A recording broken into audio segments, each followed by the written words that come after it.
Welcome, everyone, to the Your Energy First podcast. I'm your host, Emily Marie, and it is such a pleasure to have you here to talk about all things your energy.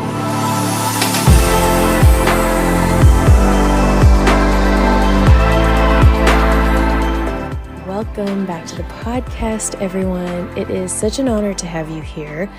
And in today's episode, it's a little bit unique. I was on a hike with my friend Lauren, and we were about 2/3 of the way through, and she had started asking me questions about spirit guides and intuition and spirit team, and her questions were so great. And she had the brilliant idea of starting to record us. So the footage is a little bit raw, but you're going to be right there with us in nature. And sorry for my huffing and puffing. But hopefully this helps provide some clarity for you and makes you feel just a little bit more empowered with how to understand and work with the amazing resources that are your energy and spirit guides and spirit team. So you asked if we have spirit guides, or how many spirit guides we have. What did you ask? How many spirit guides do we have, and are they interchangeable? Okay. So before you even birth or land on this earth plane, your higher self takes sort of an assessment of what's going on, and all of this is being run by Source. Source is the orchestrator, right? And Source is kind of like, we got this going over here, we got this going over here, here's the buffet. Could some people interchange the word source with God? Oh my gosh. God, like, universe, divine, okay. Limitless, cosmos, Allah. All the things? I always say it's whomever your source is, because okay. Everyone has a different truth. Everyone has, even though our truths are all very similar and align essentially to the same place, how we get there looks really different. Great question. Ask all the questions. That's so pretty. God, that's so pretty. So when you take a look and you just, your higher self decides, you know what, this is going to be a good spot for me to go. These are the lessons I want to learn. That's the other thing, especially in America right now. We really lean too much on the stories of success, romance, capitalism, the goodness. Yeah. And I think we need to, and I've been a huge victim and active participant, and it's a lot of the healing I'm doing in that too, right? And really we kind of need to look at life as much more of an even scale of failure and success, and that's the whole journey. That's what we've all read about and heard about from. It's the American dream. Yeah. So, and the more you heal and the more work you do on yourself, to me, the more fulfilling life becomes. But then you also don't want to get caught in too much healing, too much of the other stuff. So from being on the outside and becoming more aware of people who are doing healing, it seems like some of them get in this cyclical, I'm always healing, I'm always working, I'm always doing this. And obviously you're not going to reach a specific date and be like, never. I'm fixed. Never. That will literally never happen. The moment that happens, you're going to ascend into doing something else in the universe. Yeah. You're not going to be on this earth plane. There's literally no one on this earth plane who's just like, I'm good, I'm healed, I'm fine. I mean, if you're here, no matter what your role is, yeah. You're here to do inner work. Whether or not you do it is totally up to your free will. So your spirit guides are those people, they're not people, those energies who've evolved and who have said, it makes sense for me. Actually, one of the things Spirit's bringing forward right now is that they say they can be people we've had other lives with who've evolved. That's what I was just wondering. Yeah. So what we don't want to get confused with, say a loved one has passed away, and are they on our spirit team? If they're healed and it's a good thing, yes. Are they our main spirit guide? I'm asking the guides and they're giving me a hard no. And the reason, now that doesn't mean there are people who they choose that loved one is their main interaction. Yeah. Which is totally fine. Again, everyone has their own truth. They're like a pinch hitter. Like they come in for... Right. Yeah. So anyway, your main spirit guide or guides, because they're with you pre-womb, there's an agreement. And the agreement is they know the different things you want to experience in this life. So they help be your guide, to be your inner compass, so that you can actually come to this life with purposes, as opposed to just floating around being like, I'm going to go do this, and now I'm going to go do that, and now I'm going to go do this. We all have different interests, and we all make really different choices, which is where our intuition comes in, which is our spirit guides gently saying, hey, per your higher self, because as much as our soul is in our body, it's an element of our soul that's in our body. It's not our entire soul, because our entire soul actually has a higher consciousness that's closer to love, that's closer to source, God, universe, divine, and is pretty all-loving. And I'm asking them right now, is our higher consciousness all-knowing? And they say yes, but not in the way source is. Yeah. So our higher self sees the bigger picture, but source knows the bigger picture. Got it. So 2 questions then. Yeah. So I was adopted, which means I don't know past generations of people. Yep. So who does that matter in terms of my guides? No. Okay. No, your guides have, yes and no. So it doesn't, it's kind of, in those cases, it's a little bit more of the grander plan. Yeah. Which source has a plan. Right. Okay. And your higher self knew coming into this world that this would be the case, which is interesting. And also, I'm always very careful saying that, because there's people who've had extremely traumatic experiences, and it's not fair to me to say, well, this is part of the plan, because I have absolutely seen things go sideways. Yeah. And I don't have an answer to that. And it's really hard. And no one is going to choose to put themselves through traumatic experiences. That's kind of why life does it for us. So, there is, and it's all for growth, but it feels pretty darn crappy going through. So you definitely have ancestors, healed loved ones from other lifetimes who are with you in spirit. And that's a really good way to put it. From other lifetimes. Yeah. Okay. I just called it lifetimes, and spirit just called it experiences. Yeah, because when we think of family, we think of linear, right? It's like right. We have our parents, we have our grandparents, we have our great-grandparents, and you think of the family tree. Exactly. Okay. Yeah. So that makes sense. So getting back to your spirit guides, so you have these main spirit guides, the ones who are there for you from prior to inception, and then they're there with you from till when you cross over and clear out. And when you clear out, do you go back to the ethers? Yeah, you do. Okay. Yeah, what some people call heaven, other realms. I've only ever seen it as just this golden warmth. That's all I can describe it as. The other aspect is that people think, so you have your main spirit guides, and they're the ones that are really, they feel like you and they sound like you. That's why your gut feels like you. Okay. That's why it's you talking to you in your mind. So when you get that gut feeling that's like yes or no, that's your guides? 100%. Okay. Or your intuition. What's the difference between guides and intuition? There isn't. Okay. Yeah. And then the other thing is our intuition is a guidance tool versus an answer button. Where for a long time I was like, let me ask my intuition. And my intuition was waning. And I was like, why is my intuition waning? And my guides were like, make a decision. Okay. You have to live your life. Stop leaning back into us so much. And I was like, oh, that makes sense. Rude. Because we want to avoid pain. We want to avoid failure, and we want to avoid hurt. So we turn to our intuition to say, fear. We think our intuition is going to guide us to this perfect oasis of a life.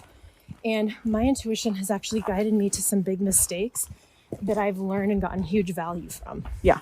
Then the other aspect that gets kind of confusing is our spirit guides are part of our spirit team. So throughout our lifetime, we get new guides, new energies, loved ones, including animals, and then like pets who kind of, actually the guides are showing me something new. So it's not that this is so interesting. Take a minute. So there's a lot of animal symbolism, and we think that these things come in and leave, and it's much more of an ebb and flow. It's more like if our inner light gives us access to all energy that exists in all of space and time, all that's happening is that those energies we haven't noticed or sensed or felt before are just becoming amplified in our energy. Okay. So think of like your dog Stella, who is like a daughter to you. She was always with you before this lifetime, joined you in the physical world, left you in the physical world, joins your energy in the spiritual world now. So really, has she ever not energetically been with you? No. So the same goes for guides. So we've got our main spirit guides, which are the ones that are our intuition and that are just our core, our rock, our non-negotiables. And then our spirit team is everything else. And our spirit team can also include energies from other realms, other lifetimes that are here to support us. So oftentimes people think, use this example, there's different types of goddesses. Isis, there's a ton of them. Yeah. I can only think of Kuan Yin. And what happens is that energy exists. And what that energy will do is, so Kuan Yin helps balance the feminine.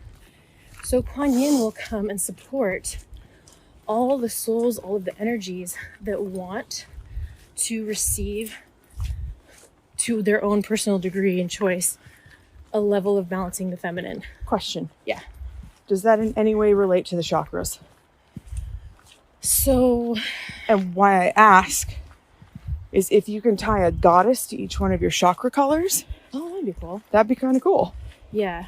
The guys are so funny. They're like so jovial. They're like, fun concept. But they say it kind of takes away from... It does. You need the two to be separate. Well, hang on a second. They're kind of correcting me. Now they're saying, but say if that felt true to you and you wanted, and if that felt like in a phase of your life, that would feel good and it would help you learn and grow, then why not?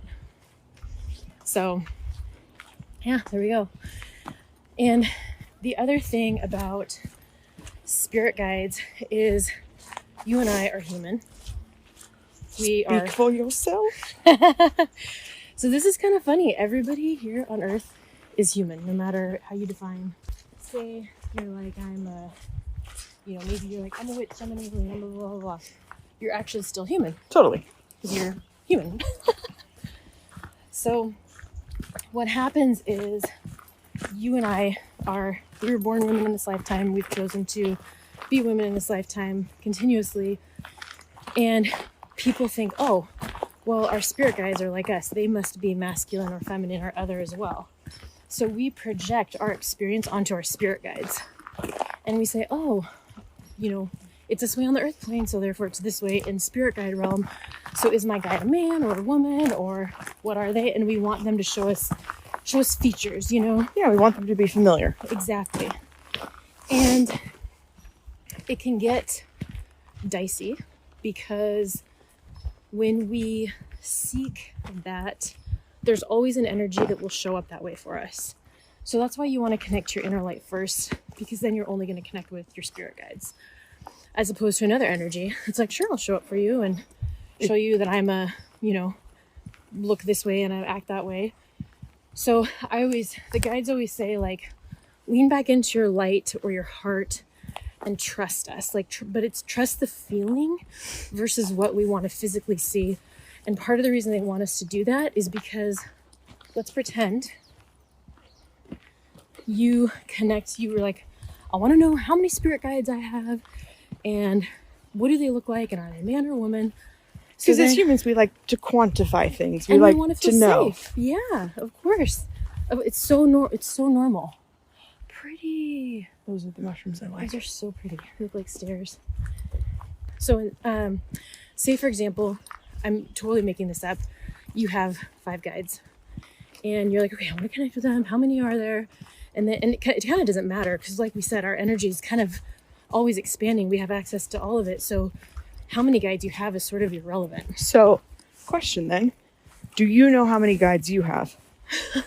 I haven't leaned in and asked them that in, Forever? I was about to say years and they go decade. Because Okay. I just continue to lean into the energy. Yeah. And when you lean into the energy and ask for support versus leaning on one spirit guide can only help you so much. And that's where I was going with that, is Yep. like, if you know you have a specific number and you're always going to a specific, Yeah, exactly. it makes it a different experience. You're not expanding and you're not growing, reaching your new potential. Yeah. And the other thing, and that's the exact point. So say you're like, okay, this spirit guide's a man and his name's Bob and he wears a cowboy hat and that's how he identifies. What's going to happen is you're going to continue go to Bob versus going to your own inner light and saying, I trust my expansion. I trust my higher self. I trust my source. I'm leaning into that. And Bob's going to be on the sidelines cheering me on. Yeah. And coming into, and the other aspect is, so on our spirit team, I'm not really our spirit guides. Our spirit guides don't really have sex. Like, I mean, they don't have a gender. Thank you. Okay. Wow, I've never asked them if they have sex. I'm like, wow, how are new spirit guides made, Emily? Exactly. They're shaking their heads. If only. They're saying there's other pleasures in those realms. That's cool. I'm sure there are. So when it comes to our spirit team, there will be more masculine or more feminine or more androgynous energies. So it is normal, like Kuan Yin's a perfect example. She helps balance the feminine. Obviously, she's going to be a strong feminine energy. So that's another reason I think we've all kind of gotten confused, very understandably, is that there are strong male and female energies out there supporting When you us. say we're confused, do you mean like with the current climate of pronouns of he, she, them, they? No, I mean, that's interesting. Because I have clients who are part of that, what I'm going to call a movement, what the guides have called a movement, and it is a movement. Yeah. It's a movement for more love in the world and actually for us to look within more. Totally. Versus doing everything we've been told. So anyway, no, I mean, when we, like right now, because I left my corporate job, I'm bringing in a lot more feminine energy, which is yin energy. Did you say yin? Yeah. What's so funny is a minute ago when you were saying it's a strong female energy, I'm like, okay, everything in life is balanced, right? Mm-hmm. So if there's a yin, there has to be yang. Yeah. Yin and yang. I don't know if I'm pronouncing that right. I think it might be yin and yang, but you get the idea. Totally. Brings it back to middle school where we all had those t-shirts with yin and yang on it. And we had no idea what it meant. And no fear shirts and hypercolor shirts. It's Stussy or Stussy. Stussy, that's right. Yeah, I can still draw the S. When the U with umlaut. So where we get confused is we do, every human is energy able. All of us have these abilities. We just haven't been taught them. So you may pick up on a more feminine or a more masculine energy in your spirit team. And therefore, you naturally think, oh, I'm male or female or other, therefore my spirit guides are. We project. And instead, we want to look at it as what's coming in to help us, what's coming in to support us. And it all brings us back to trusting ourselves, our higher power. And the guides really drive home this word expansion. They say humans don't feel safe to expand yet.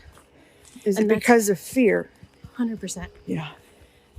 I mean, indoctrinated fear times 1,000. Yeah. Interesting you say that, because one of the things that I'm curious about is this huge religious push in the US right now by, let's call them evangelical Christians. Okay. And I wonder, they're so indoctrinated. Right. Is it a false source that they're following? What? Yeah. What's the deal? So, let me see. Are they not in touch with any type of source besides the one that they are taught, and that's it? Right. And they're not open to receiving? Sure. I mean, I'm asking my guides, or I'm asking spirit, right? Because there's my opinion based on my experience, and then Totally. there's the bigger picture. Yep. And they're saying we put a lot of labels on what's good and what's bad, and that's what helps growth. And they say until you're pressed, you don't grow as much. And the other night, I was out with a friend who was sharing with me that in her mom's group, all of these women, essentially from the outside looking in, have everything. They get to be stay-at-home moms. They're wonderful parents. They don't worry about money. Successful they have all husbands. The things. They're all miserable. Why is that? Well, it's because on the one hand, society or religion, in the example you gave, has said, hey, welcome to this world. This is how you do it right. So what escapes you is, and that's why we feel so challenged trusting our intuition, because what escapes you is trying new things, feeling things out, tripping and falling, making mistakes in life. It's the fear of uncertainty. Of course, dating the wrong person. Whereas if our parents raised us to say, hey, you're going to have a plethora of different types of experiences in life. What did you learn from it? What do you want? As opposed to saying, well, you have to stick with him because our religion or our society says so. Or you need to have kids by 26. Or it's what your mother and your grandmother and everybody's done. Of course. And it's confusing because sometimes we do want those things. And then at the same time, we feel like called in another direction. And there's not always one path for us in life. For some people, their path is super straightforward, super crystal clear. And that's what's really projected in our world. That's what we see a lot of the successes on TV and in social media, when in actuality, most of us are on this journey to explore a variety of different things. Okay. And that's what makes you happy. Because once you traverse all these different experiences, then all of a sudden you're like, ping, ping, ping. Oh, these are the things that I like. These are the things that I don't. Because you've experienced them. And that's why... And then you make different choices. Absolutely. And that's why I've always said, people are like, well, you travel so much. And I'm like, yes, I love to travel because I love to learn and to experience new and different things outside of what I grew up with. Totally. To see different cultures and different ways that people do things or don't do things, or what's acceptable to some people is absolutely not to another group. And then how many times have you come back from a trip feeling different about yourself? Every time. Exactly. Every time. Because you see, especially for me, growing up as a white woman in an affluent community, how much I do have. Mm-hmm. So on days where I'm like, oh my God, I have nothing to wear, or blah, blah, blah, blah, blah, or, of course, my ice maker broke in my fridge. So I'm like, to call a repairman, and how much is this going to cost me? Right. But in the big scheme of things, right, they're literally, and people use this as a joking phrase, but they're literally all first world problems. Right. Because I've been to places in deep South Africa, orphanages and villages where these kids have nothing. Uh-huh. And they are the happiest children you'll ever meet in your life. Yep. All they want is a hug. All they want is a high five. They're just happy they're alive. They're present. And so to go back to the religious thing, it's like, it's hard for me to... The goats are there. I will say this. One of the things Spirit always says is, they go, when you find your inner truth and your inner happiness, which is an entire life's journey, there's so many phases and developments for it. That's when you get to share those experiences with the world and make it a better place. So which I agree with you, but I believe the world has become so divided, especially now, that people won't listen. Well, so that's such a good point, because I've asked the guides Spirit time and again, what do I do? What do I do? Yeah. And they go, you need to be brighter in your light, which means, what is my truth? What is my joy? Because when you emanate that, you're sending that ripple out into the world. But that's what's hard for me is everybody has a choice in life, and I believe in freedom of choice. Right. Unless, of course, you're born into certain circumstances, then those choices are very different. Yes. Yeah. But to take away someone's ability to choose for themselves. Right. That's what's difficult for me. And this is a lot of when you agree. It sends me into a rage. I mean, I teach feeling calm within yourself and being connected to your light. And I my ego gets rageful at these things, as it should, because this is part of, there's been a lot of unearthing of these old patterns and constructs coming up for us to reface in a new way, because clearly it hasn't been cleared out yet. One of my friends put it in a very succinct way that was kind of eye-opening. She said, my daughter is going to have less freedoms than I did growing up. Yeah. Which was really sad to me. Yeah. And that's why we have to be loud and make those changes, especially for people who don't have access to the support and the, what's the other word? Means that we do. Yeah. So, and it's baby steps. I remember years and years ago, I was always wanting to reach out and help people. And my guides would physically pull my body back and say, how's your energy? What's it doing? When you say help people, like what kind of? Anyway, I was always donating money and like that kind of thing. But like physically helping people, right? Yeah. And be it energetically or volunteer, and they'd pull my energy back and be like, how's your energy doing? Like, which is fair. I'm like, I don't even know. It's zapped. I'm tired. This is, especially with women, this is what we do. We give, we help, we support. Yeah. And the guides go, you have to take care of your energy first. Because when you do that, you're going to be able to, help people better. And also helping people for the right reasons from a full cup. And then we get more accomplished. And then we're not putting out fumes, we're putting out really good golden light. So it took a couple years, and finally I figured out ways to refill my cup, which is still a work in progress, and I think will always be part of my journey. Which is something I respect about you, because if I'm like, hey, do you want to go do this? You're like, thanks, but no. Mm-hmm. Because that's given me the courage in a lot of different aspects of my life to protect my own energy and be like, not feeling it today. Yeah, that's, it's a big one for all of us, and that's still, I wish I would have learned it when I were younger. Oh, right. I think we all would have appreciated that. Yeah, and we all know, like, we do that. Where does people pleasing come from? It comes from a lack mindset. If I say no, will I have another opportunity? If I say no, will I survive? Right? Like, we have these crazy underlying fears because we used to live in such stronger communities where if I say no to hanging out with you, Lauren, will you reject me in the future? And then will I survive because I won't have access to your resources? So it's deeply rooted in our DNA, in our lineage, in our energy. Interesting. Yeah, and the people pleasing. It's not just about, I'm going to set my boundaries and raise my vibration, which I've said before, and it does do that.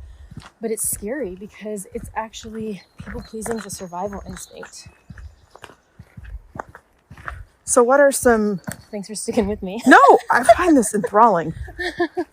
What are some aspects of people pleasing that you see often that are more draining than they are fulfilling? The food we eat. We go out to a restaurant. The quality of food is poor. Everyone else is doing it.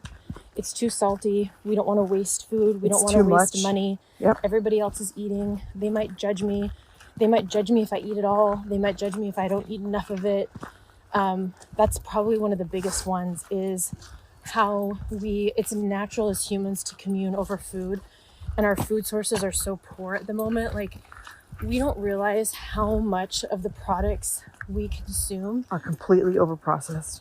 Not actually, they're 100% created in labs.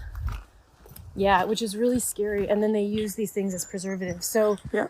And it's interesting you say that, because when I was in Scotland, I just felt so much better. I know. And I'd wake up with so much more energy. I know.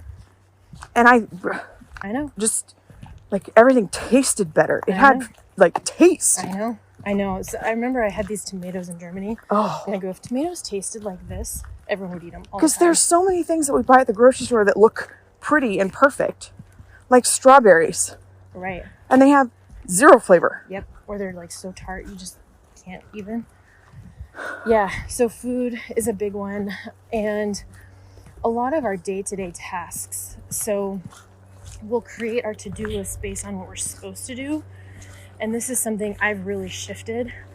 And I'm like, okay, what if the laundry doesn't get done today? Now it's easy for me to say because when you have kids that have sports, they need clean stuff. Yeah. But the guides say it's about breaking up a system.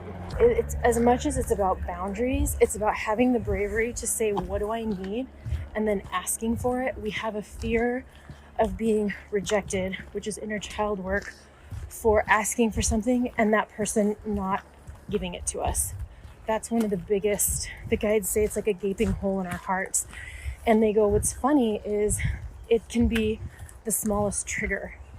It doesn't have to be something grandiose. It can be small things too. And then it all adds up and builds. So the way we combat that and work on that is with 1.5 million baby steps of what do I need right now? What would feel good? Which is counterintuitive, especially as women. Yep. We're like, oh, that's so selfish of me. I have to, right? Feed my kids and all this other stuff. And of course you do. That's important too. But when you start filling up your cup, everybody has 3 to 5 minutes a day. Everybody does. And if you can do one thing that makes you feel good, that energy then is like a tuning fork in your body. And every time you do that, that's such a small amount of time though. Is it multiple times a day or just like I need 5 minutes a day for myself? So for example, how much time do you set aside for yourself in a day just to focus on your well-being? Journaling, meditating, reading an inspirational book, gardening, whatever it means for you. I don't wake up in the morning and set intentions like right. You've told me to do for how long? Well, the thing I like about intentions is that they take a millisecond and you're literally giving energy direction. Mm-hmm. So that's why it's kind of a good one to start people out with. But if it doesn't feel true to you, don't do it. But I feel like when I set my intentions, it's going to be a to-do list. Oh. So like, I'm like, okay, here are my intentions for today. Like, I'm going to do my laundry. I'm going to go for a walk. I'm going to mop the floors. I need to give the dogs a bath. Like, okay. I need to figure out when I'm going with Diana to get plants so I can redo my pots because it's bad feng shui to have like I'm so glad you dead shared plants. This. I had no idea. Yeah. No, an intention is telling energy what to do and letting it go. So an intention would be like, okay, I set the intention that today, let's say that is your to-do list for the day. Mm-hmm. I set the intention that my day goes smoothly, with ease and joy, and that I am supported. I set the intention for happy surprises today. I set the intention for joyful moments today, and then you let it go. You're basically saying, hey universe, hey God, hey source, hey Allah, hey whoever, cosmos, whatever.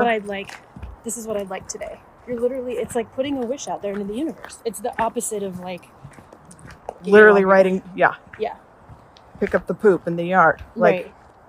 So that's why I say to people to start with 3 to 5 minutes, because what's going to happen is it's going to feel really weird at first. It feels so weird. It's like, we don't start out our life running. We start by rolling over and then crawling a little bit and then holding ourselves up and then walking, right? Yeah. And it's the same with taking care of your energy.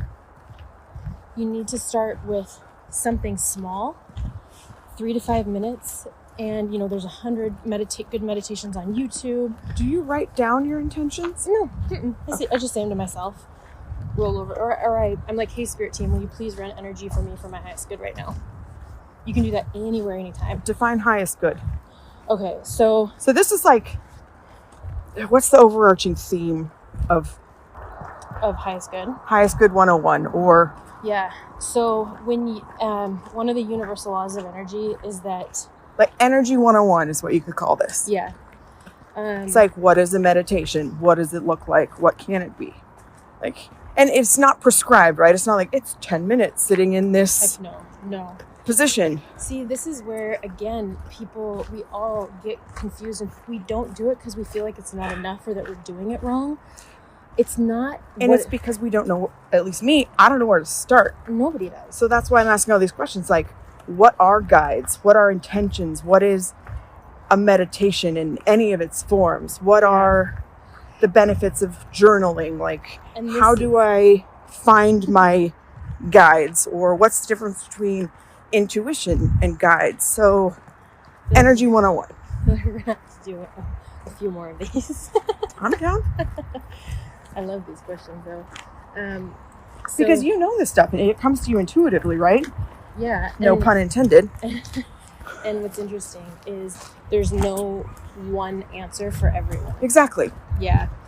And that's why it's hard for me as a triple Virgo, right, who loves structure and logic, for there not to be an answer, which is why my brother, being a philosophy major, I'm like, that kills me. I know. Hey, I'm a Pisces and philosophy kills me. So. Yeah, well, let's table that for next time. Great question.